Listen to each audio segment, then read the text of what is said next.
Hello, welcome to smart class. আজকের ক্লাসে আমাদের টপিক হলো সাইক্লোনিয়াস ও রিপোর্ট রাইটিং। আমরা সকলেই জানি যে সাইক্লোনিয়াসটি আমফানের 1 বছর পরে কতটা পরিমাণ ক্ষয়ক্ষতি করেছে আমাদের ওয়েস্ট বেঙ্গল এবং ওড়িশাতেও। এবং এই জিনিসটা মাথায় রেখে আমরা এটাও জানি যে সামনে যেসব এক্সাম আছে, সেটা মাধ্যমিক হোক বা অন্য কম্পিটিটিভ এক্সাম হোক, যেখানে ডেসক্রিপটিভ কোয়েশ্চেন আসে, ডেসক্রিপটিভ ইংলিশ থেকে কোয়েশ্চেন আসে, তো সেখানে কিন্তু সাইক্লোন ইয়াস একটা ইম্পর্টেন্ট টপিক। যেমনভাবে আগের বছরে আমফান ছিল একটা ইম্পর্টেন্ট টপিক, একই রকমভাবে এবছরে কিন্তু সাইক্লোন ইয়াস একটা ইম্পর্টেন্ট টপিক। এবং সেই কথাটা মাথায় রেখে আজকে আমরা দেখবো সাইক্লোন ইয়াসের ওপর রিপোর্ট রাইটিংটা কীভাবে লিখতে হবে। এবং আবারও বলছি যে কোনো রেডিমেড রিপোর্ট রাইটিং নয়, এবং তার সাথে এটা দেখাবো যে আমি কিছু পয়েন্টস কালেক্ট করেছি এবং সেই পয়েন্টের ভিত্তিতে এটা দেখাবো যে কীভাবে রিপোর্ট রাইটিংটা লিখতে হবে। তাহলে একটা সুবিধা হবে যে কোনো রকমের রিপোর্ট রাইটিং আসুক না কেন বা যে কোনো পয়েন্টে আসুক না কেন, তার ভিত্তিতে কিন্তু রিপোর্ট রাইটিং লেখাটা সহজ হয়ে যাবে। তোমরা যারা ভিডিওটা দেখছো তারা সকলকে বলো পুরো ভিডিওটি দেখতে, এবং যদি এখনও না সাবস্ক্রাইব করে দাও তাহলে সাবস্ক্রাইব করে দাও। ভিডিওটি ভালো লাগলে লাইক করবে, সকলের সাথে শেয়ার করবে, এবং অবশ্যই তোমার যদি কোনো জিজ্ঞাসা থাকে বা কোনো রকম কোনো কমেন্টস থাকে তাহলে অবশ্যই সেটা কমেন্ট বক্সে জানাও। চলো তাহলে আজকে দেখে নেই যে একটা সাইক্লোন ইয়াসের উপর রিপোর্ট রাইটিংটা কীভাবে লিখতে হবে। এখানে যে পয়েন্টগুলো কালেক্ট করা হয়েছে সেগুলো আবার ডিসকাস করে নেওয়া যাক। প্রথম পয়েন্ট হলো আনাদার সাইক্লোন আফটার আমফান, অর্থাৎ আমফানের পরে আরও একটা সাইক্লোন, এবং Yaas name given by Oman. Heavy rainfall in Sundarban, south চব্বিশ পরগনা, ইস্ট মিদনাপুর, এই জায়গাগুলোতে হেভি রেনফল দেখা গেছে। Form low depression turn into super cyclone after landfall on May 26, অর্থাৎ এটা কারণটা বলা হচ্ছে যে লো ডিপ্রেশন থেকে তৈরি হয়েছে এবং সেটা সুপার সাইক্লোন হয়ে যায় ল্যান্ডফলের পরে May 26-এ। ড্যামেজ অফ 15,000 crore, অর্থাৎ 15,000 কোটি টাকার ড্যামেজ, যেটা আমাদের স্টেট গভর্নমেন্ট থেকে কনফার্ম করা হয়েছে। এম্ব্যাঙ্কমেন্ট ব্রিচেস ইন 135 প্লেসে, এটাও আমরা জানি যে 135 প্লেসে অর্থাৎ 135 বাঁধ ভেঙে গেছে। ট্রেনস ক্যান্সেলড, তার কারণ আমরা লিখবো। আর্মি এনডিআরএফ ডিপ্লয়েড, এবং এটা আমরা সকলেই জানি যে আর্মি এনডিআরএফকে ডিপ্লয় করা হয়েছে বিভিন্ন জায়গাতে, বা ডিপ্লয় করা হয়েছিল সমস্যাগুলোকে তার পাশে থাকার জন্য এবং সমস্যাগুলোকে দূর করার জন্য। ₹1,000 crore announced relief fund, government trying with all efforts. এগুলো হলো পয়েন্ট। এবারে পরীক্ষাতে কিন্তু অন্য পয়েন্টও থাকতে পারে, এবার সেটি দেখবো যে পয়েন্ট অন্যরকম থাকলেও কীভাবে আমরা রিপোর্ট রাইটিংটা লিখবো। প্রথমে আমরা লিখে নিচ্ছি টাইটেল সাইক্লোন ইয়াস ব্যাটার্স ওয়েস্ট বেঙ্গল। ব্যাটার মানে ধ্বংস করে দেয়, cyclone years batters West Bengal প্রচুর রকম ক্ষতিগ্রস্ত করেছে। বাই স্টাফ রিপোর্টার, এটা হলো রিপোর্ট রাইটিংয়ের স্ট্রাকচার, এইভাবে লিখতে হবে। বাই স্টাফ রিপোর্টার, তারপরে কোথা থেকে রিপোর্ট করা হচ্ছে এবং ডেট এবং ইয়ার। এরপরে ফার্স্ট লাইন আমরা লিখবো যে প্রথম পয়েন্টে দেওয়া ছিল অ্যানাদার সাইক্লোন আফটার আমফান, তাহলে এটা আমরা এইভাবে লিখবো যে আমফানের ঠিক 1 বছর পরে ওয়েস্ট বেঙ্গল আরও একটা সাইক্লোন এক্সপিরিয়েন্স করলো। তাহলে এটা সেন্টেন্সটা এইভাবে লিখবো যে just after 1 year of super cyclone Amphan,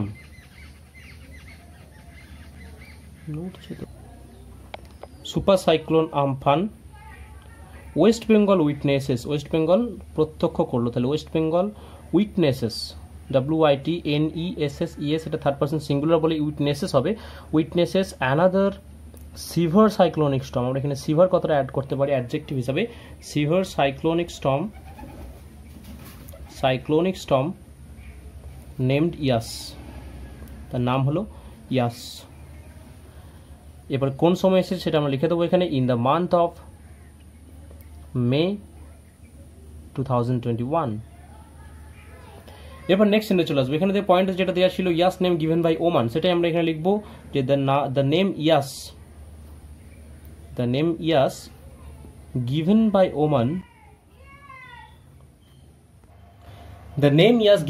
Oman, এরপরে ইয়াসের মানে হলো ডেসপেয়ার, সেটা আমরা এখানে লিখে দেবো ডেসপেয়ার অর ডিসঅ্যাপয়েন্টমেন্ট, এটা আমরা এখানে লিখতেই পারি disappointment.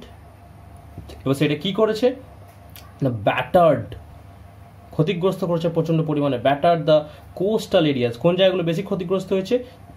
Coastal areas. Battered the coastal areas of both কেন দিলাম? কারণ এখানে দুটো জায়গার নাম লিখবো, both West Bengal and Odisha, তার জন্য আমরা এখানে দুটো জায়গার নাম লিখে এবং বোথ দিলাম, both West Bengal and Odisha.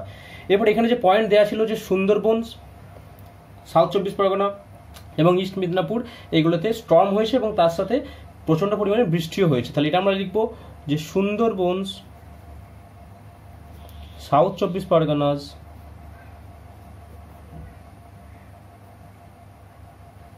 And east Midnapore, এবং তার সাথে এখানে আছে ইস্ট মিদনাপুর, তাহলে আমরা এখানে সবগুলোই লিখবো।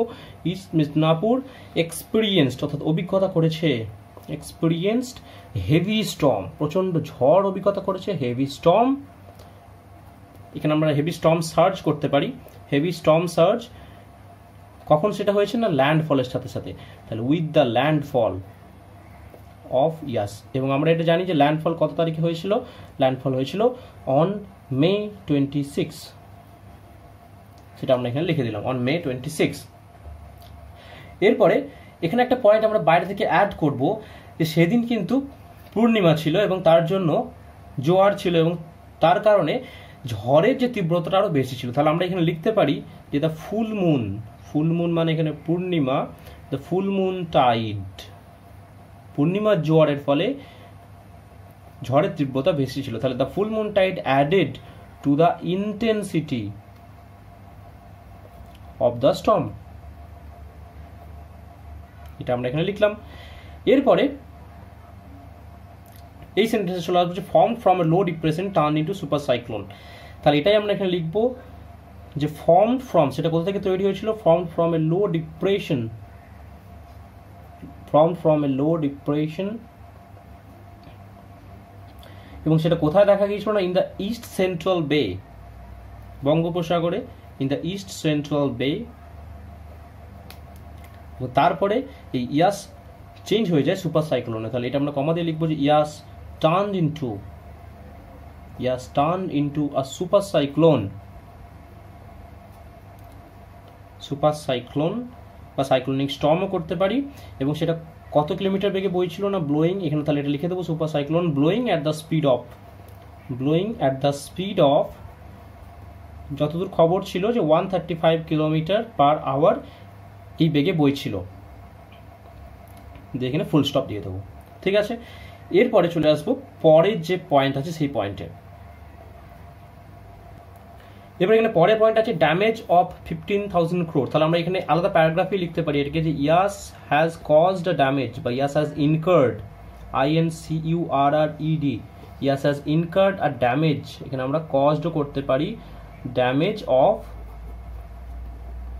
15,000 crore। এরপরে কোন কোন ডিস্ট্রিক্টগুলো বেশি ক্ষতিগ্রস্ত হচ্ছে সেগুলো আমরা এখানে লিখে দেবো যে east Midnapore and South 24 Parganas. South 24 Parganas are the worst hit districts. South 24 Parganas আর দেবো কারণ এখানে দুটো সাবজেক্ট আছে। আর দ্য ওয়ার্স্ট হিট মানে সব থেকে বেশি ক্ষতিগ্রস্ত হয়েছে, আর the worst hit districts, full stop দেব। এরপরে এখানে দেখা যাচ্ছে যে এই ডিস্ট্রিক্টগুলোতে কম থেকে বেশি বৃষ্টিপাত হয়েছে। তাহলে এটা আমরা লিখবো যে লাইট টু মডারেট, লাইট মানে হালকা বা অতি অল্প, মডারেট মানে একটু বেশি। তাহলে light to moderate rainfall was reported, সেটা রিপোর্ট করা হয়েছে, সেটা ওখানে দেখা গেছে এই জায়গাগুলোতে ইন সাম ডিস্ট্রিক্টস, এই ডিস্ট্রিক্টগুলোতে দেখাই গেছে এবং তার সাথে আরও অনেক ডিস্ট্রিক্টসে দেখা গেছে। তাই আমরা লিখলাম যে light to moderate rainfall was reported in some districts. এরপরে এটা আমরা জানি যে অনেক মানুষ ঘর ছাড়া হয়ে গেছে, তাহলে সেগুলো আমরা কিন্তু এখানে লিখে দিতে পারবো। এমন নয় যে পয়েন্ট আছে সেটাই লিখতে হবে, পয়েন্টের সাথে সাথে আমরা আরও নতুন নতুন পয়েন্ট অ্যাডও করবো। তাহলে এটা আমরা এখানে লিখবো যে many people PEOPLE, many people have become homeless, তারা ঘর ছাড়া হয়েছে। এবং তার সাথে আরও কি দেখা গেছে না অনেক চাষের জমি নষ্ট হয়ে গেছে। তাহলে এটা আমরা লিখবো যে অ্যান্ড এ লার্জ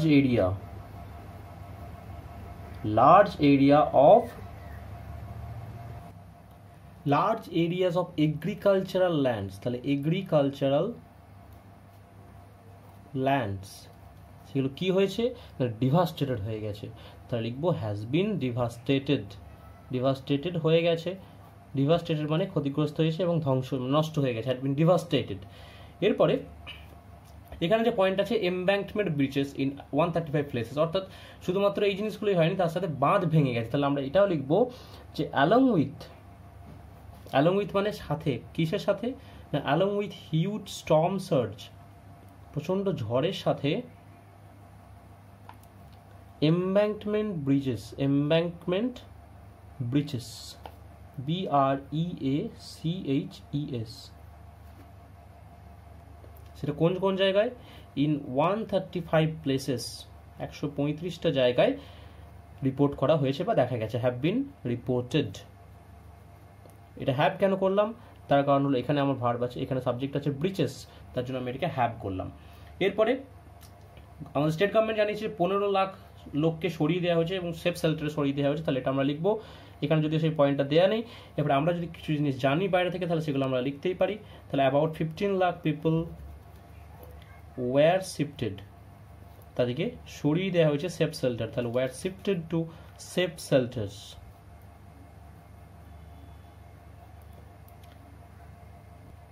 এবং তার সাথে সমস্ত রকমের যে ফিশিং অপারেশন সেগুলোকে বন্ধ রাখা হয়েছিল, তাহলে এটা আমরা লিখবো যে all fishing operations were suspended. Suspended মানে সেগুলোকে স্থগিত রাখা হয়েছিল, তাহলে ওয়ার সাসপেন্ডেড। এরপরে মেট্রোলজিক্যাল ডিপার্টমেন্ট অর্থাৎ এমইটি ডিপার্টমেন্ট, তারা অলরেডি ওয়ার্নিং দিয়েছিল যে ইলেকট্রিক পোল উপরে যেতে পারে বা গাছ পড়ে যেতে পারে, এবং তার জন্য কিছু ট্রেনকেও ক্যান্সেল করা হয়েছিল। তাহলে আমরা এটাকে এইভাবে লিখতে পারি যে ফলোইং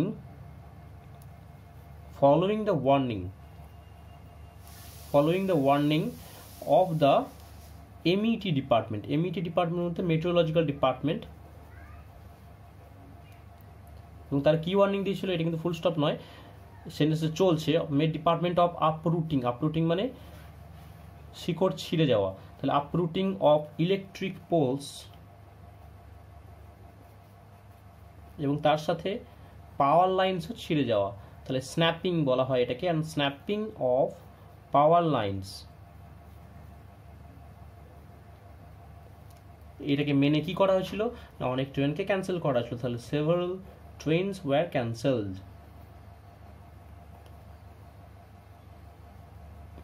এটা আমরা লিখলাম several trains wire cancelled.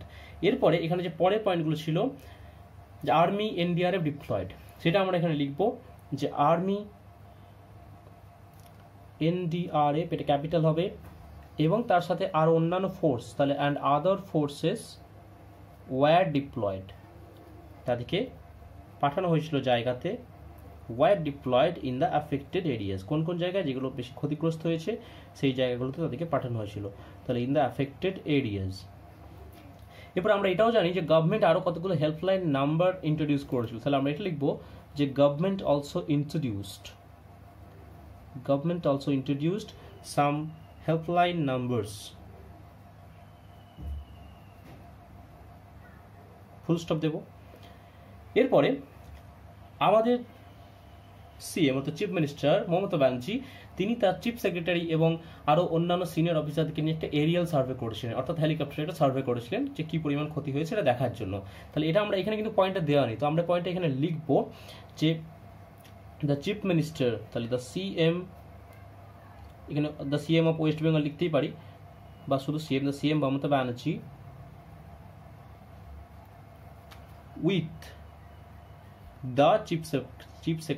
with the chief secretary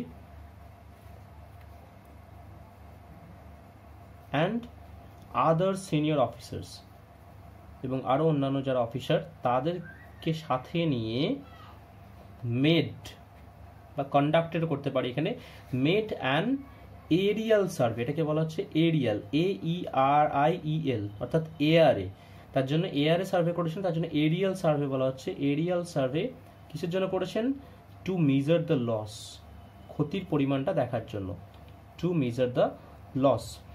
এরপরে ক্ষতির পরিমাণটা যখন দেখা হয়ে গেছে, তাহলে আমরা এবারে রিলিফ ফান্ডে অ্যানাউন্সমেন্টে বলে দেবো, তাহলে এটাই লিখবো এখানে যে রিলিফ প্যাকেজ অফ 1000 crore সেটাকে অ্যানাউন্স করা হয়েছে, তাহলে হ্যাজ বিন অ্যানাউন্সড। এটা হ্যাজ বিন হলো কেন, তার কারণ এটা প্যাসিভ ভয়েস হচ্ছে, হ্যাজ বিন অ্যানাউন্সড কিসের নামে, সেটা আমরা অলরেডি জানি যে তিনি ঘোষণা করেছেন দুয়ারে ত্রাণ এই নামে, ইন দ্য নেম অফ, তাহলে সেটা আমরা লিখবো যে ইন দ্য নেম অফ দুয়ারে ত্রাণ, ফুল স্টপ। এর সাথে আমরা এটাও দেখেছি যে পিএম কেয়ার ফান্ড অর্থাৎ প্রাইম মিনিস্টারের ফান্ড থেকে তিনি 1000 crore অ্যানাউন্স করেছেন, সেটা 500 crore অর্থাৎ 500 crore ওয়েস্ট বেঙ্গলের জন্য এবং আদার 500 crore হলো ওড়িশার জন্য। তাহলে সেটা আমরা লিখব যে the PM of India, the PM of India also granted 1000 crore, সেটাকে এইভাবে লিখে দেব যে 500 crore for West Bengal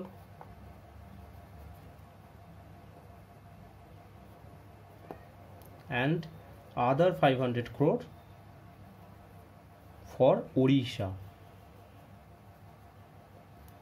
এরপর আমরা চলে আসবো লাস্ট প্যারাগ্রাফে, যেখানে আমরা এটা জানি যে ওয়েস্ট বেঙ্গল এবং ওড়িশাতে ক্ষতি করার পরে উইন্ড স্পিডটা আস্তে আস্তে কমে যায় এবং সেটা ঝাড়খণ্ডের দিকে চলে যায় সাইক্লোন ইয়াস। তাহলে আমরা সেটাই লিখবো যে আফটার র্যাভেজিং, র্যাভেজিং মানে একবার দাপিয়ে বেড়ানো, তাহলে after ravaging Odisha and the south eastern part, south eastern কেন লিখবো না, east Midnapore south eastern part, south eastern parts হচ্ছে সাউথ 24 পরগনা বা মিদনাপুর যদি আমরা দেখি, তাহলে সেটা আমরা লিখতে পারি south eastern parts of Bengal wind speed আস্তে আস্তে কমে যায়, তাহলে দ্য উইন্ড স্পিড রিডিউসড বা কেম ডাউন। কেন না, অ্যাজ দ্য ইয়াস অথবা as the cyclone yes moved towards, সেটা চলে যায় বা সরে যায় কোন দিকে, as the cyclone years moves towards Jharkhand, সেটা আমরা এখানে লিখলাম মুভড টুয়ার্ডস ঝাড়খণ্ড। এরপর আমরা এটাও জানি যে আমফানের মতো কিন্তু ক্ষতি হয়নি, আগেবারে যেটা হয়েছিল 1 বছর আগেই আমফানের যে ক্ষতিটা হয়েছিল কলকাতায়, সেটা কিন্তু ক্ষতি হয়নি। তাহলে সেটা আমরা লিখবো যে আনলাইক আমফান। আনলাইক আমফান কেন লিখলাম, কারণ আমফানের মতো না, তাহলে আনলাইক আমফান কলকাতা কিন্তু এবারে একটু বেঁচে গেছে, তাহলে Kolkata has escaped, Kolkata has escaped the severe impact of Yaas. এমন না যে একবারই তার প্রভাব পড়েনি, তাহলে তার জন্য লিখবো যে সেখানে শুধুমাত্র বৃষ্টিপাত হয়েছে, তাহলে অনলি উইটনেসিং, উইটনেসিং মানে প্রত্যক্ষ করেছে, তাহলে only witnessing moderate to high rainfall, সেখানে কম থেকে বেশি বৃষ্টিপাত হয়েছে, তাহলে মডারেট টু হাই রেনফল। এরপরে বেশি মানুষের কোনো তেমন প্রাণ যায়নি, তাহলে আমরা এখানে লিখবো যে no major loss of lives has been reported, যে অনেক মানুষের মৃত্যু হয়েছে সেটা কিন্তু দেখা যায়নি, তাহলে আমরা সেটা লিখবো যে no major loss of life has been reported. এরপর লাস্টের যে পয়েন্ট আমাদের ছিল যে গভর্নমেন্ট সমস্ত রকম প্রচেষ্টা চালাচ্ছে, তাহলে গভর্নমেন্ট ইজ ট্রাইং, কিসের জন্য চেষ্টা করছে না, ক্ষতির পরিমাণটা কমানোর জন্য বা এই ক্ষতিটাকে উপশম করার জন্য, তাহলে মিটিগেট, প্রশমিত করা বা উপশম করাকে বলা হয় মিটিগেট, তাহলে government is trying to mitigate loss with all efforts, এইভাবে লিখলেই হবে। তো বুঝতেই পারছো যেরকম পয়েন্টই থাকুক না কেন আমরা কিন্তু তার সাথে সাথে বাইরে থেকে পয়েন্ট অ্যাড করব এবং সেই পয়েন্টগুলোকে অবশ্যই নেব এবং এইভাবে একটি রিপোর্ট রাইটিং লিখবো। তাহলে এখানে দেখো তার কারণ, স্টর্মের কারণ এবং স্টর্মের কী কী ক্ষতি হয়েছে, কোথায় কী ক্ষতি হয়েছে এবং তারপর তার রিলিফ প্যাকেজ কী হয়েছে, মানুষের এখন বর্তমান কন্ডিশন কী, সেগুলো সব কিছু এখানে ইনক্লুড করলাম এবং তার সাথে স্ট্রাকচারটা বললাম। তো আশা করি তোমরা বুঝতে পেরেছো যে সাইক্লোন ইয়াসি হোক বা অন্য স্টর্মই হোক কীভাবে রিপোর্ট রাইটিংটা লিখতে হবে। যদি ভিডিওটা ভালো লাগে তাহলে অবশ্যই লাইক করবে এবং যারা এখনও সাবস্ক্রাইব করেন তাদেরকে পুরো সাবস্ক্রাইব করতে। যদি কোনো প্রশ্ন মতামত থাকে তাহলে সেটা কমেন্টে জানাও। দেখা হচ্ছে পরের ভিডিওতে, যেখানে আরও নতুন টপিক নিয়ে ডিসকাস করবো। দেখতে থাকো স্মার্ট ক্লাস। Thank you.